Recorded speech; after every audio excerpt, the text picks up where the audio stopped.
पे पीरस गौला जे धरती पर क्या बात है। कांड गौला जा महाभारत लोरिकायन बड़ा विरहा गौरी।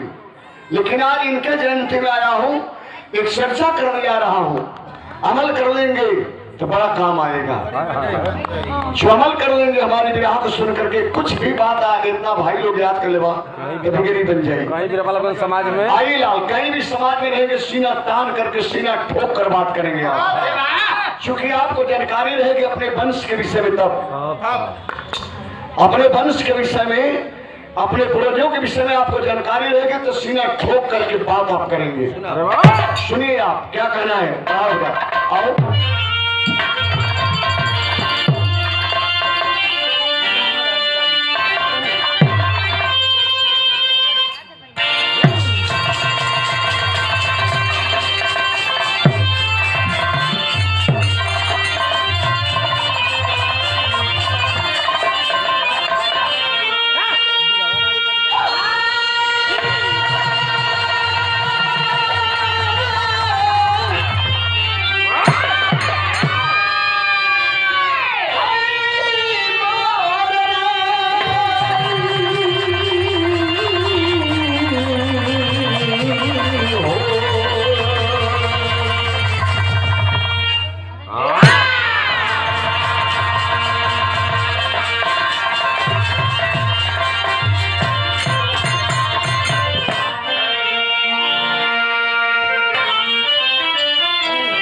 अरे चंदी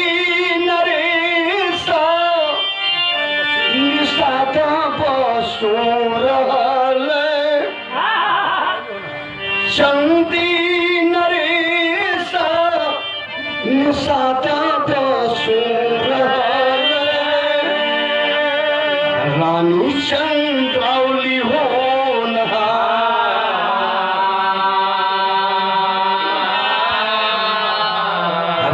चंद्रावली हो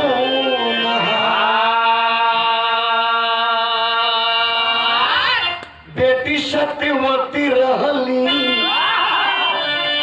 अरे बेटी सत्यवती रहली एकलवती छोकरिया।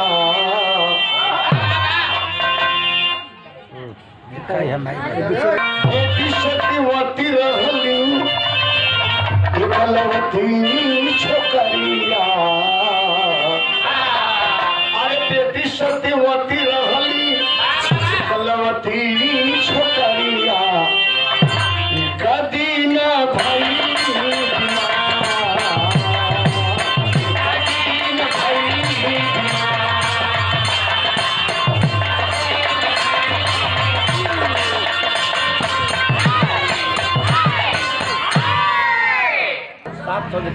बड़ा सात से बड़ा प्रतापी राजा रहना, चंदी देश का राजा रहना निषाद बसु।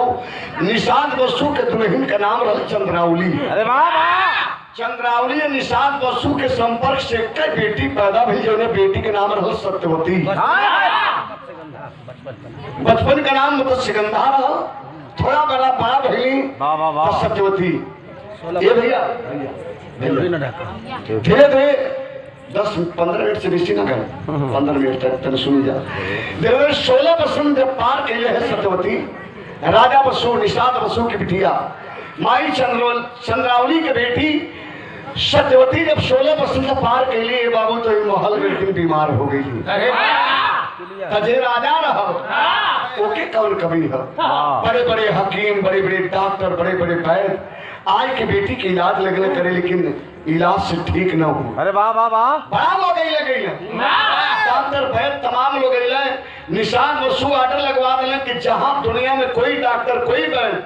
हमारे बेटी सत्यवती को ठीक कर देगा तुम्हारा कि न दूंगा। लेकिन याद है बाबूजी लोग, एक रोज एक हकीम आए और हकीम आए तो बेटी सत्यवती का नाड़ी पकड़े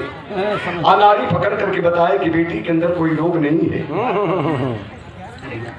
और नाड़ी पकड़ा, नाड़ी पकड़ करके कहा कि हे राजा बसु, बोलिए हकीम वैद्य, कहे कि कुछ ना भले बेटी के कहे बीमार खाता पियत ना देहिए पियर आ गई एक ही बिटिया मरल चाहते सुखाए के लकड़ी हो गए एकदम हिलत पाए करिया तो इतनी होगा ये को कह दिए तू बहुत खराब कभी ना हुआ भैया है आप कविराज है पहुंचे कोई कवि लोग का दिमाग आजकल यही कुछ पाएंगे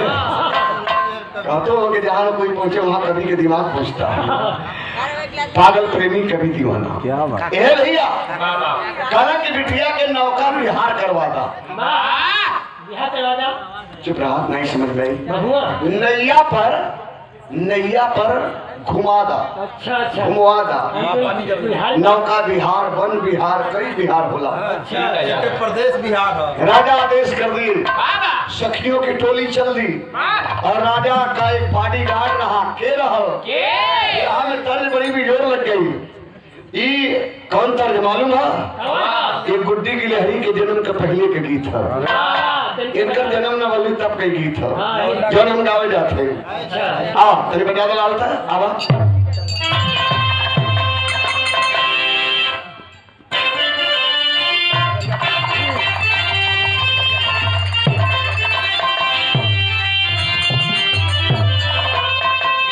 अरे श्री परी पगरी अरे कानी पर कुदरिया चंद्रमा उस्ताद गले के कहीं हुआ निकल गए ना अरे यार के बोला था देख श्री परी पगरी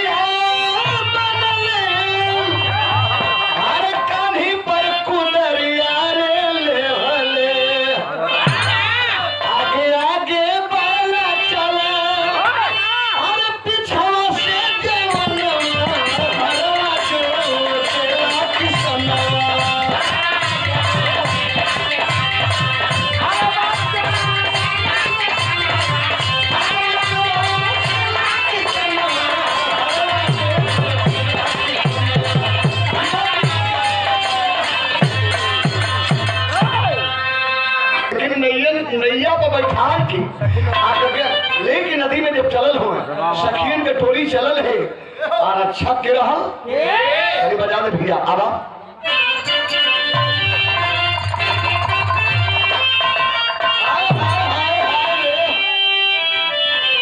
अरे नदिया के तीरे अरे नैया चले धीरे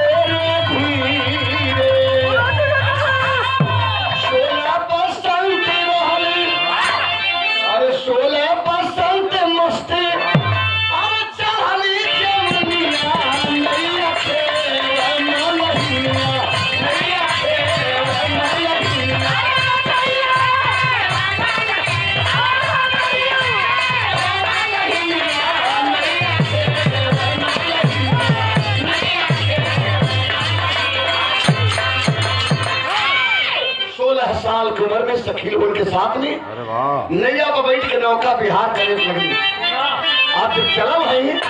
तो उनका रक्षक बन के चलल जे राजा बसु के बॉडीगार्ड रहल जे निशान बसु के बॉडीगार्ड हट्ठा कट्ठा पहलवान वह चलल उनका का नाम रहल केकर बेटा रहल ए बेटा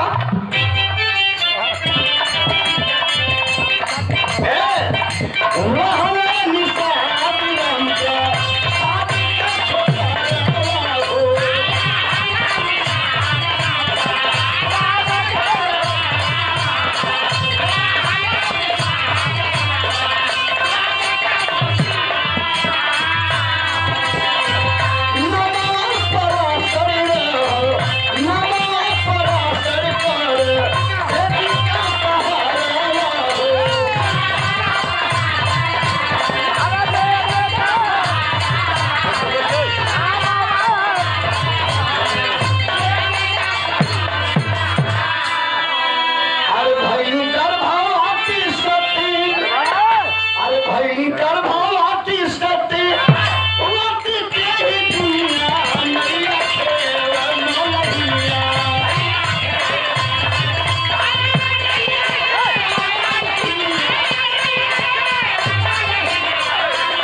मुनि यही के लोग कहना मुनि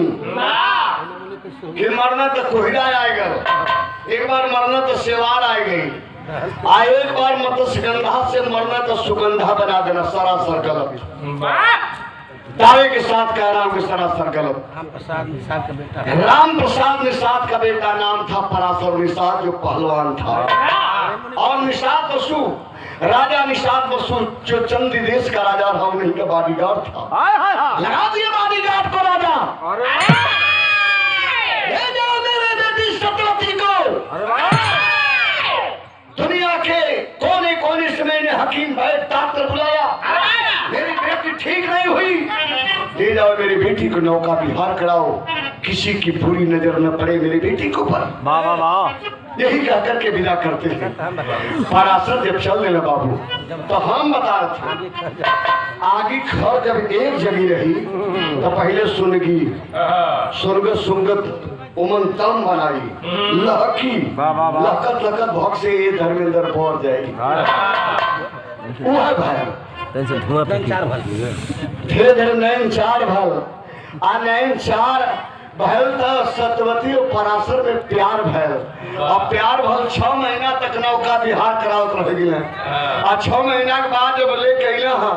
और सतवती बेटी जब ठीक हो गई, महल में गईली, और रानी चंद्रावली जब देखली अपने बेटी के तो का भल भाई के कपार बैठ गई। बेटी का मरम माई जाने, बेटी का हाल बतारी जाने। का पूछे थे माई तन बदली कौन की तरह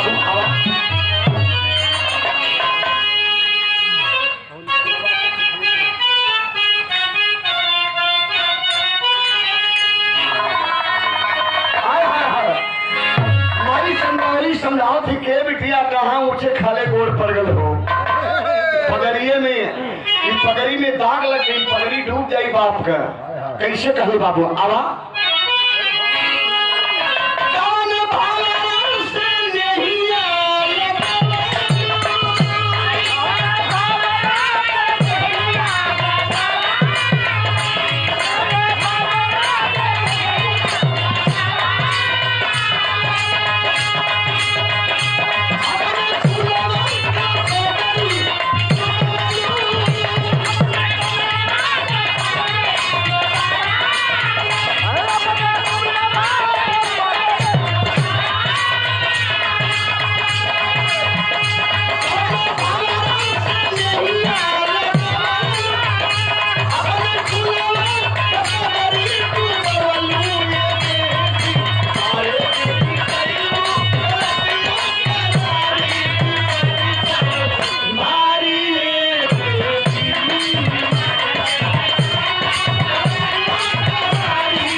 कदम ऊंचे खाली पड़ गए,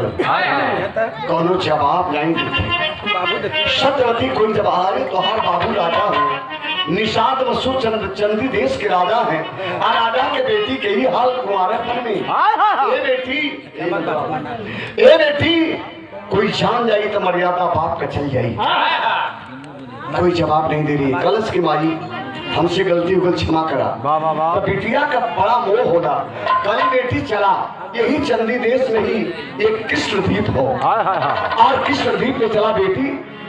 अपने सखी लोगों के साथ में चला। देखिए हमारे हंसराज निषाद जी आज सम्मान निषाद 200 रुपये का जवाब दिए। हंसराज बाबू को बहुत बहुत धन्यवाद।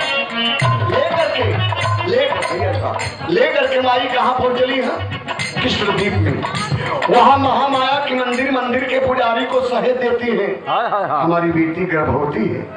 कुंवारी है। हमारी बेटी का तब तक आप लालन पालन यहाँ करेंगे जब तक कि 9 महीना पूरा होकर के इसके गर्भ से जो बच्चा है बाहर न आ जाए।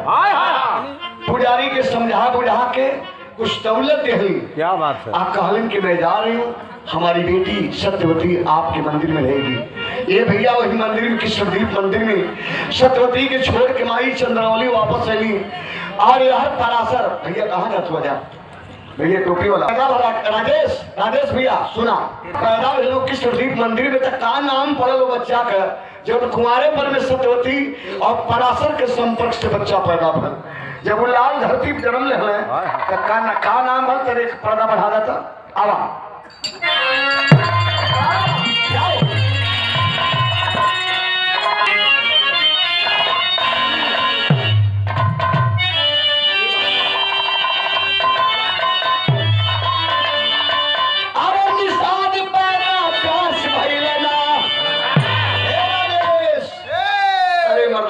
ब्यास ही पैदा निशाद पैदा ब्यास भइलना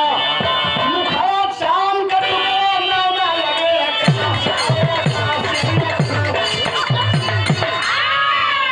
मुखड़ा चांद का टुकड़ा ना लगे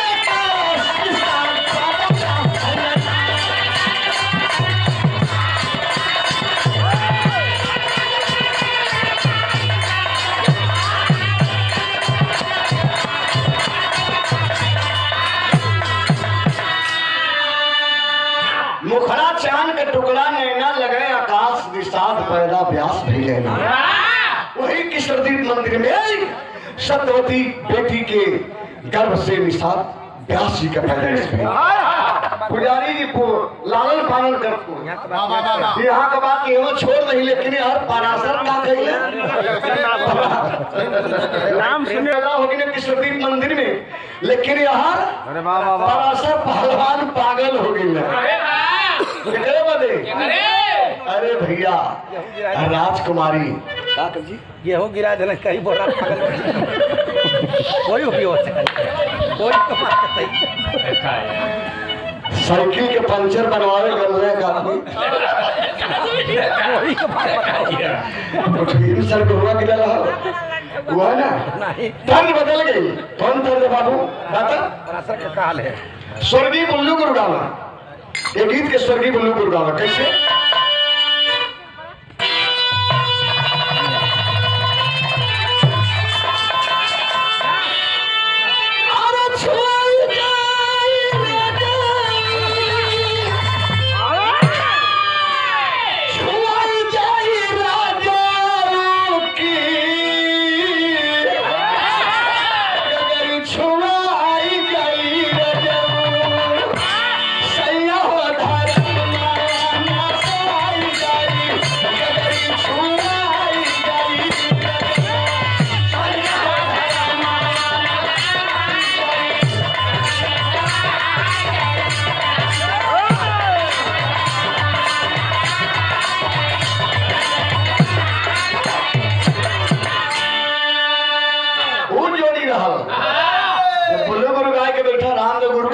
तो कैसे लड़ाई की काम ना लगी।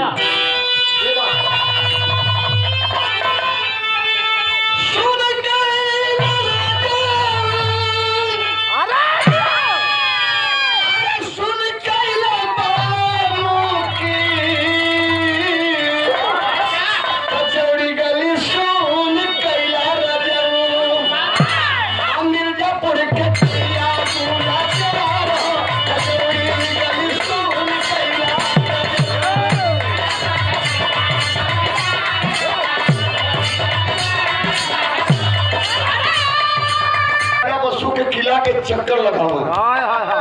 चक्कर लगावे आवाज दे कहा लुकाए के लिए 6 महीना तक भाई लेके घूमले रहना।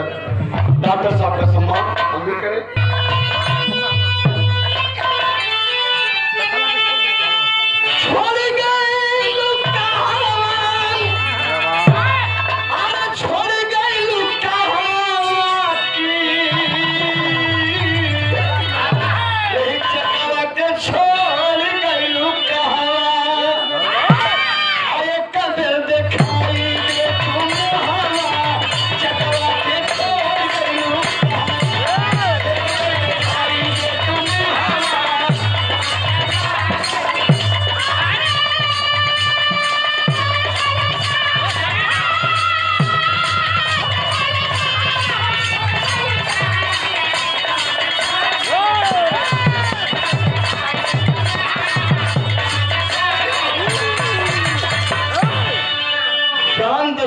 शगवा नैया पकड़ ली नौका बिहार करे वही में कमेली के खलक कलक की पहलवान बड़ा परेशान है। खाना है के खोजत हुआ के खोजत हुआ काला वही अपने जान के काले के वही अपने जान के पराशर पहलवान जब इतना काला था वो दसियावा कलम बुझे थे तो राजकुमारी की सोचत हुआ कलम कल यहाँ ना है कहाँ गई तो वह बता दिले कि उतर गई कृष्ण बड़ा बढ़िया बात बताओ तली है गुड्डी गिलहरी रानी ले जाके पहुंचा के रानी फिर चली ली अकेले हुई नहीं मंदिर के पुजारी हुआ वह देखभाल करत हुआ श्रीमान मुल्कन निषाद जी रीता पर से साफ पहुंचले वही पराशर पहलवान फिर कह रे अरे पहुंचले तो मंदिर के पुजारी मिल आ मंदिर के पुजारी के बाद के पराशर पहलवान प्रणाम कैले अरे वाह वाह वाह ए बाबा का हाल चाल बा ठीक है तबा कल हई लड़का कैसे ले घूमत हुआ कल भैया यह तो विधि के विधान है यह तो विधि के विधान है ये वेद हुआ यह व्यास हुआ अरे वाह वाह वाह कुमारी कल की कहाँ से मिल रहे आपके कल के राजकुमारी सत्यवती चंडीदेश के आरानी चंद्रावली ने कही अपने बेटी सत्यवती के कालीन के देखा हमारी बेटी के पेट में 6 महीना का अमल हो आई तब तक 3 महीना बेटी और विदा की जो 9 महीना पूरा हुई तब बेटी के तन से जो बच्चा पैदा होगा उसका देखभाल आप करेंगे हमारी बेटी पुनः महल में जाएगी हाय हाय हाय ये भैया जब वहां देखला बड़ा दर्द अपनी छोटा सा नन्हा मुन्ना दुधमुखा बच्चा के पराशर पहलवान फटकल कलेजा हो करे कितना छोटा सा बच्चा के छोड़ कर निकल गई माँ कितनी वह बेदर्द माँ है जो अपने औलाद का दर्द नहीं समझी चली गई मांग लिए पराशर पहलवान पुजारी से बंधन किए यह अमल यह पाप राजकुमारी के पेट में जो पल रहा था किसी और का नहीं है बल्कि यह मेरा है हे पुजारी जी मुझे इसे दे दीजिए मैं इस बच्चा का वारिसदार इस बच्चे का जो मेरे तन से और रानी राजकुमारी के संपर्क से यह बच्चा है तो मेरा है मुझे दे दीजिए और मैं यही रहूंगा मैं कहीं जाऊंगा नहीं इस बच्चे को लेकर के ताज जिंदगी अपनी उम्र नहीं चाहिए मुझे जीवन साथी नहीं चाहिए मेरा जीवन साथी यही बच्चा होगा और इसे लेकर के अपने जीवन की नैया खेलूंगा ये पुजारी बाबा मैं कहीं नहीं जाऊंगा का के लिए पराशर तेरे से गौर करेंगे अब मन में यह बैराग हो गया मन जब रहा भोग क्यों कि रानी मिल गई थी रानी के प्यार में राजकुमारी सत्यवती के प्यार में पराशर पागल हो गल है वो पराशर के मन में अब जो उत्पन्न होने लगा बैराग और जब मन में बैराग है तो प्यार को तज दिए त्याग दिया का होना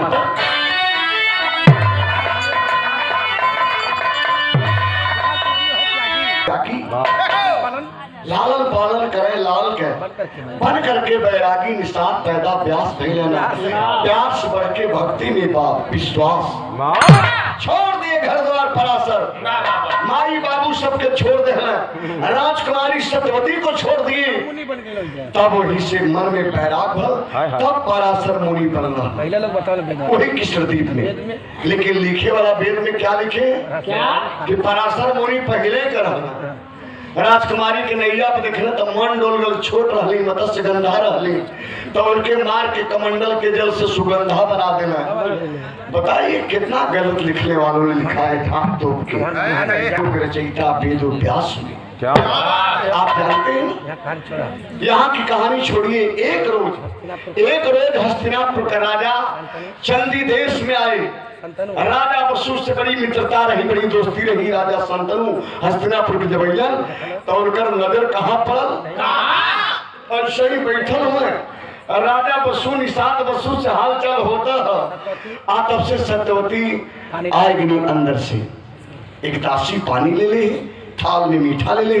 मेहमान के सम्मान में आए कि राजकुमारी जब वही परोसली राजा शांतनु जब देखना था खिए उलट के मुंह में बाबा आई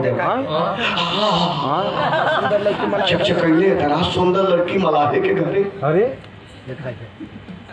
पहले देखा है अंकनियत छत्री रहला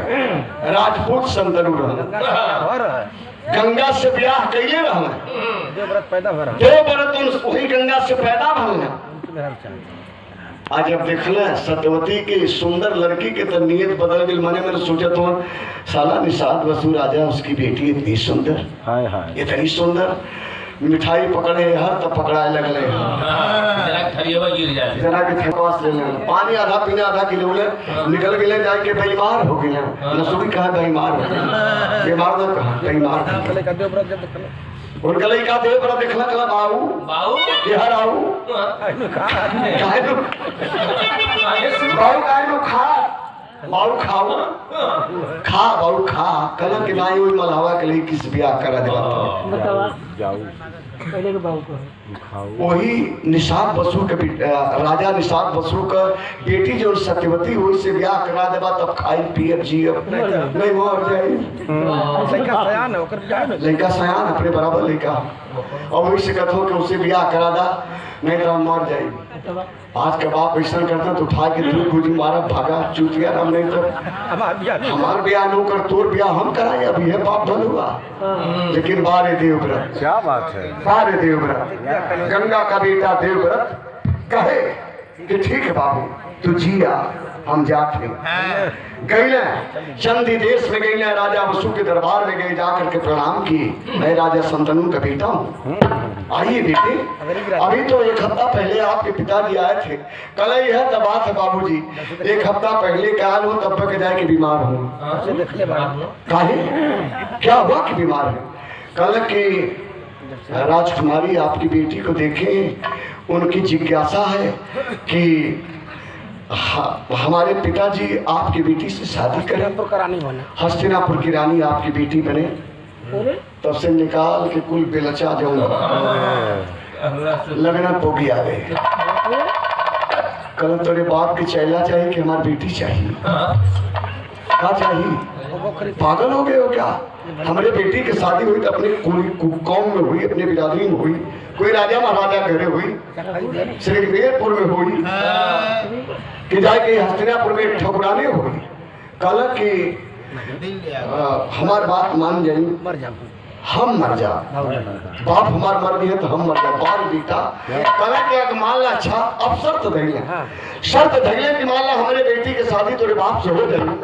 तो उससे जब संतान पैदा हुई है वो घमलौर हो जाए। बैठे के बैठी सिंहासन पर घमलौर का मतलब माई मलाहिन बाबू ठाकुर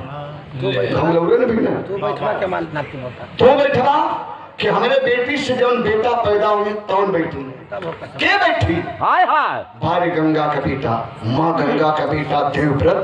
वही यहाँ वानी वही चंदी देश में राजा निषाद बसु के आंगन में दरवाजे पे वाह वाह वाह खड़ा होकर के दोनों हाथ उठा के कहे मैं गंगा पुत्र देवव्रत आज से यह प्रतिज्ञा करता हूँ कि हमारे बाप की जिंदगी बचे आपकी बेटी से शादी हो और मैं आजीवन कुंवारा रहूंगा, यह भीष्म प्रतिज्ञा करता हूँ। अरे वाह आज जब भीष्म प्रतिज्ञा कहने बाबू तो धरती टगमगाएगी। हाय हाय हाय भीष्म प्रतिज्ञा हुई कि आजीवन कुंवार रहूंगा, लेकिन आपकी बेटी के तन से जो बेटा पैदा होंगे हमारे पिताजी के संपर्क से वही हस्तिनापुर के गद्दी के वालिस्टार होंगे। अगवा का भल कह सुन के ब्याह तक करा देना सत्यवती रानी बन के हस्तिनापुर में पहुंचल है तभी रानी आल्हा में कर बेटा तरी से बढ़ा गाबू आवता अरे सत्यवती संतनु से ये भाई सत्यवती संतनु से पहला जन्म मिला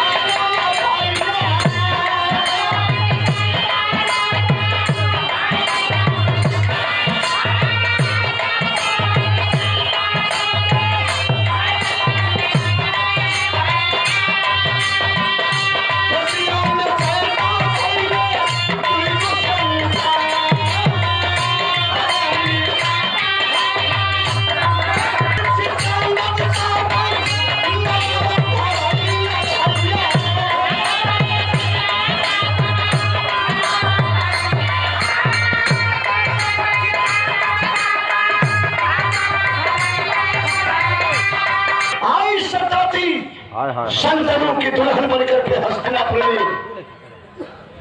निषाद बसु की बेटी के तन से असंतनु के संपर्क से दो बेटा पैदा हुए, एक का नाम चित्रवीर दूसरा का नाम विचित्रवीर। चित्रवीर और चित्रांगद दोनों धड़धड़ शयान भैया सदिये ने कोई करे वाह वो काहे खमलौर में हो गया वाह वाह वाह जे जाए तो लोग सवाल कर दी बाबू छतरी माई मलाही के करी इनके घरे इनका खानदान है कैसे हो रुढ़ाए लगे रुढ़ाए लगले लोग आज जब रुढ़ाए लगले तो एक रोज दादा भीषम पहली लोग बैठा था जैसे 2-3 मिनट हो 2 दिन एक दिया एक दिन एक काशी नगरी में दादा भीषम अगले उनके पता लगल कि राजा काशी नरेश अपने 3 बेटिन के स्वयंवर के लिए अंबा अंबालिका अंबिका वाह हाँ 3 थे 3 थे रली बेटी अंबा अंबिका अंबालिका जल्ला कैसे कहा और तो नक्सलिया कुल जवान मर जाते हैं वैसे दादा भीषण पास ऐसा बाण रहा कोई टिके न उनके बाण के सामने आइलन मरला एक का बाण में कुल राजा लोग उनका ध्वज कट के धरती पे गिर गए वाह वाह वाह आज जब धरती पे गिर गए तब दरबार में इला कहे काशी नरेश अपने बेटी के देना नहीं कोई राजा में दमन का हमसे लड़ाई करे हमसे कोई लड़ाई करे अरे बाप रे बाप जब इतनी बात जब राजा लोग सुन ले एक जने कल रे का लड़ाई लोग करी है नकिया तो लोगन के कट गई नकिया कट गई राजा लोगन के राजा बोला अपन नाक दिखा था हमर के हमार बचल दूसर का मिला अपन पकड़ ले तो दूसर का से दूसर के का पकड़ वाह थर थर थर थर कापत हो तीनों बेटियन के उड़ने और उठाए की बैठाए के रथ बल्ली के हस्तिनापुर ले आज जब हस्तिनापुर की जबरिए ने भाई हस्तिनापुर ले तो एक का शादी मालूम है कैसे कही चित्रवीर से अंबिका का अंबालिका और अंबिका का 2 जने के शादी 2 जने की शादी हुई अंबा रोवे लगा हाय हाय हाय कल के हमें छोड़ दा हे भीषम या तो अपने से कहला नहीं हमें छोड़ दा हम कोई और के अपन पति मान चुकल हैं हमारा अपमान मत करा हमारा अपमान मत करा लेकिन नहीं माने आज जब नहीं माने बाबूजी तो अपने आप को अंबा जार करके छार कर दी और कही कि दादा हमारे प्यार को तूने जिंदा नहीं रहने दिया ना तो मैं तुम्हारे वजह से मर रही हूँ और तुम्हारे मौत का कारण बन करके आऊंगी और दिखाऊंगी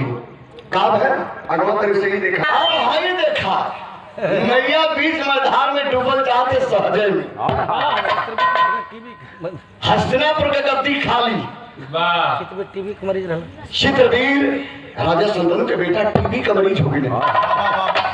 उस समय थोड़ा बक्सर में दवाई मिले था आज रहता उस समय टीबी में फंस के मर गया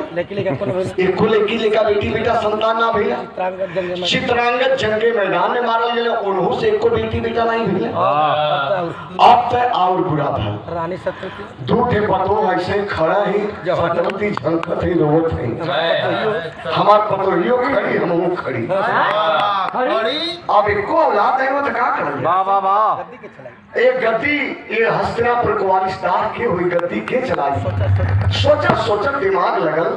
आ दिमाग कहाँ लगल सत्यवती का बात बड़ी अचूक आई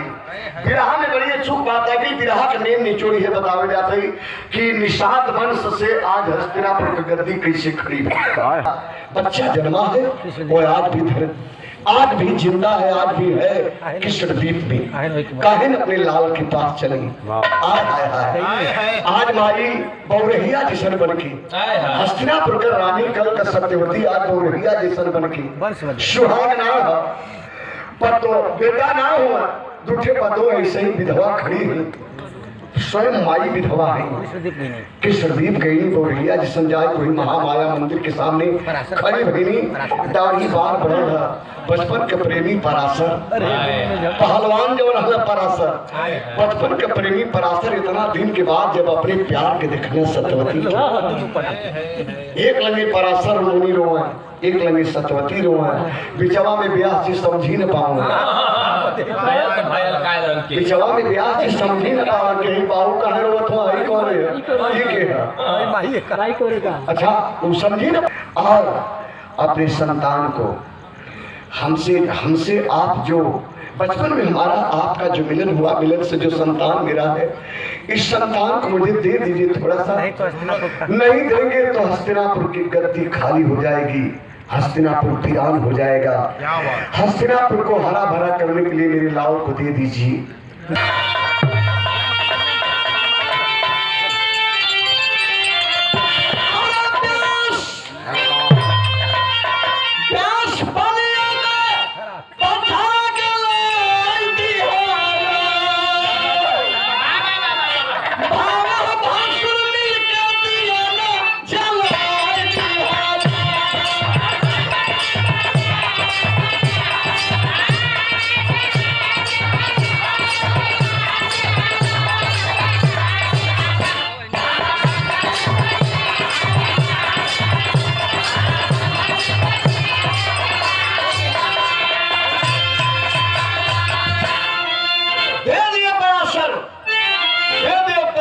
व्यास जी को और व्यास जी के जब लेके अली है हस्तिनापुर में तो कहना कि हमके अलगे से फिर कोठरी दा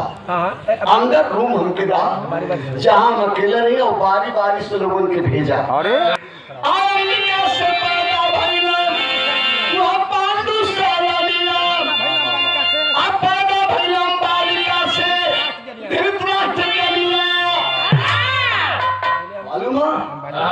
सबसे पहले कवि जी के सम्मान हमारे डॉक्टर साहब जी गौर करिए नंगा होके कनई पोत के पहले तो लगाए कुल भसुर के सामने कैसे जान ले क्या के गर्भ से जो बच्चा भी ना वो मालूम है कैसे मिले पांडु पांडु आज अब दूसरी बेटी गई अम्बालिका तो आँखी पर पट्टी बांध के गई न हम देखब न शर्माई न हमके शर्म आई तो आँखी पर पट्टी बांध के गई तो उनके साथ जब विधि विधान व्यास जी कही तो उनके तन से उनके गर्भ से जब बच्चा पैदा भले दोनों आँखी का सूर फैल एक दासी रहा तो कहली सतवती के दसियों ही समय पार हो जाए वो के कोई बेटी बेटा नहीं यही हमारे वहां तो वो पार हो जाए तब का मैं बाबू आवा वही दासी से आप ही दुर्जन मार दी हो वही दासी से आप ही दुर्जन मार दी हो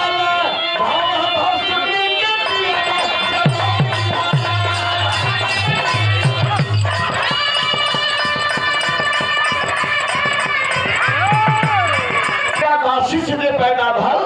वो विदुर अरे वाह बड़ा विद्वान थे विदुर दासी चूंकि कुछ होले तो के ना गई वो तो इधर बेसूद कैसे हो के हम दासी हम रानी महाराज थोड़ो के खिला दे जैसे हुआ तैसे हुआ कोनो दिक्कत ना होके एकदम दिल धड़क दिल खोल करके गई तो दासी के तरफ से जो पैदा हुआ बहुत विद्वान विदुर पैदा हुए। अच्छा इसे 5 पांडव हुए अर्जुन भीम नकुल सहदेव युधिष्ठिर लेकिन यहाँ धृतराष्ट्र का ब्याह गंधारी से गंधारी से 100 बेटा 1 बेटी पैदा हुई ऐसा प्रमाण मिलता है आपके निषाद वंश से आपके निषाद वंश के वेदों को रचयिता वेद व्यास जी के चलते कौरव पांडव को उत्पत्ति हुई और हस्तिनापुर का विस्तार बना वहाँ लेकिन शीर्ष बदन की पानी के